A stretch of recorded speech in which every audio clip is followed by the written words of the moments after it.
Ce lundi 6 février 2012 est célébrée la journée mondiale de lutte contre la mutilation génitale féminine.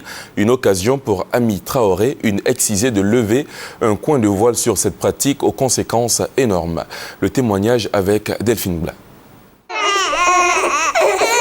C'est à 8 ans, dans une douche à Boaké, qu'Ami a été excisée. Aujourd'hui, elle a 32 ans et elle vit à Yopougon. 24 ans après, Ami n'arrive pas à oublier cette expérience douloureuse. Elle rompt le silence.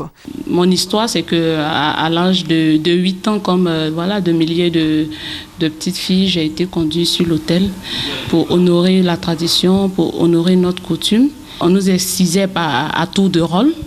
Donc à mon tour, on est couché et il y a 4 femmes de part et d'autre, 2 femmes qui tiennent une cuisse, l'autre tient l'autre cuisse. Il y a une griotte au niveau des oreilles pour nous galvaniser. Et puis l'exciseuse entre les jambes. On est excisé sans anesthésie. Après l'excision, j'ai eu une infection. Et après, il y a eu l'épisode de ma grossesse. À mon accouchement, j'ai été déchirée. Témoignage poignant et émouvant d'Ami qui vit aujourd'hui les séquelles des mutilations génitales féminines. Apporter un éclairage à qui le veut sur la vie intérieure d'une jeune fille excisée, c'est le combat que mène désormais Ami. Un combat qui nécessite l'implication de tous, car la Côte d'Ivoire fait partie des 28 pays africains qui continuent de pratiquer les mutilations génitales féminines. Différentes recherches ont été effectuées pour vérifier l'assertion selon laquelle l'excision est une prescription religieuse. Conclusion, l'excision existait depuis plus de 6000 ans, bien avant les religions révélées dont l'islam et le christianisme. Sa pratique ne se justifie donc pas par la religion.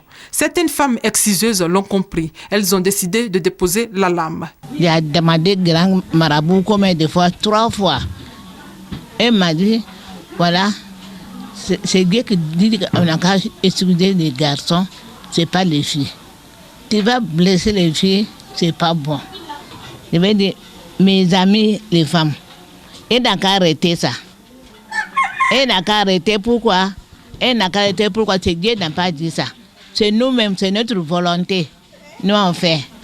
Une initiative à encourager, car l'excision est une pratique ancestrale qui a d'énormes conséquences sur la santé.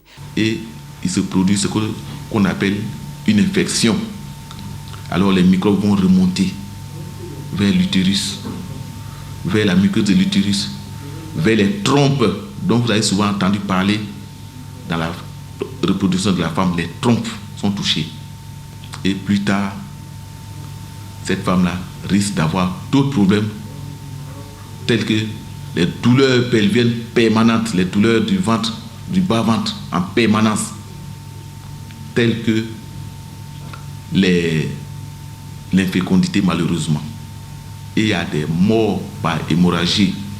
Les mutilations génitales féminines et ses complications varient selon le type et la gravité de l'acte pratiqué. Il existe la loi du 23 décembre 1998 qui réprimande les personnes qui pratiquent l'excision. Il suffira certainement de passer à l'action pour mettre fin définitivement à cette pratique que rien ne justifie.